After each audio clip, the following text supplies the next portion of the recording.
Limang pamamaraan kung paano magbenta online. Gusto mo bang matutong mag-online selling? Sa vlog na ito ibabahagi ko po sa inyo ang mga natutunan ko sa pag-online selling. Pero bago po ang lahat, ako po si Joey Lynn. Dati po ako nagtitinda sa kalsada, sa mga bangketa. Ang problema po doon ay ang usok, alikabok, usok ng mga sasakyan, matinding init, at bigla ang ulan. Yung alam mo, yun ang init-init, tapos biglang umulan, hindi mo alam kung anong uunahin mo isinip sa mga paninda mo. At yun ang nasolusyonan ko nung natuto ako mag-online selling. Inaral ko talaga siya kung paano ko makukuha, paano ko matututo pa ng mas mabilis sa pag-online selling. At ibabahagi ko sa iyo ang limang pamamaraan kung ano ang kailangan bilang isang online seller. At unang-una na dyan ay ang lakas ng loob. Babaguhin kasi dito yung natutunan mo. Kailangan mong magkaroon ng lakas ng loob na umpisahan ang iyong nakagawian sa ibang pamamaraan naman. Kaya kailangan mo dito ng lakas ng loob. At ang next na kailangan mo ay ang cellphone. May cellphone ka naman, alam ko. Kaya hindi ito imposible na magawa mo.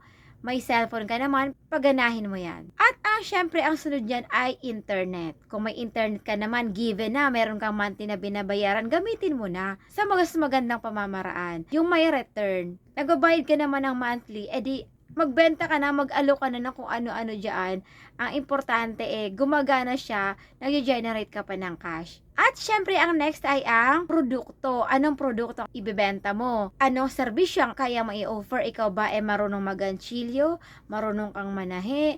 Marunong kang gumawa ng mga scrunchies? Alam ko lahat na tayo ay merong talent na ibinigay sa atin si Lord na kayang-kaya mo yung gawain at ibenta rin online. At ang next na kailangan mo ay ang market. Saan ka ba maglilingkod? Ano ba ang bebentahan mo? Ikaw ba ay sa pambata? Ikaw ba sa pamatandang lalaki? Or pamatandang babae? Or pang lady? Saan mo gustong maglingkod? Saan ka komunidad maglilingkod? Bakit ko ito ginagawa? Dahil alam ko na gustong gusto mo nang tulungan yung asawa mo sa mga gastusin sa loob ng tahanan. Marami tayong magagawa. Tayo mga nanay, babaguhin lang natin yung nakasanayan natin. At malaking tulong kapag meron tayong na-generate na cash na itutulong natin sa ating mga asawa. Bilang nanay, mas maganda na may sarili din tayong pera, nabibili yung mga gusto, para sa anak mo, para sa sarili mo, at lalo na para sa buong mong pamilya. Ang kalaban kasi natin dito ang kahirapan. Sa ating mga nanay, masakit sa loob natin na hindi natin na ibibigay ang mga pangangailangan ng ating mga anak. Na in simple lamang na nakahilingan, hindi natin na maibigay dahil wala tayong pera. Lagi natin sinasabi wala tayong pera.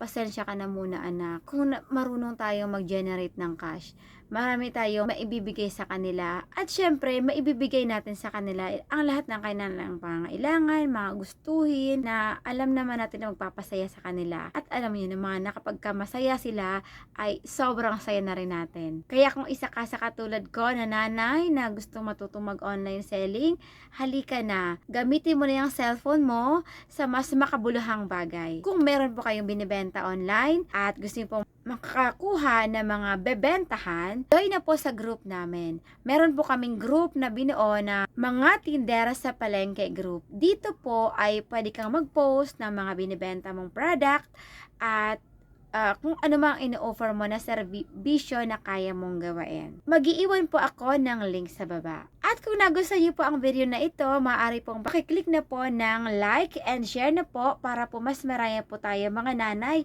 na ma-inspire na mag-online selling. Mula po sa bayan ng Angono, ang tahanan ng Higandas Festival, ako po si Joey Lee na nagsasabing, walang imposible sa taong nagpupursige. Bye for now!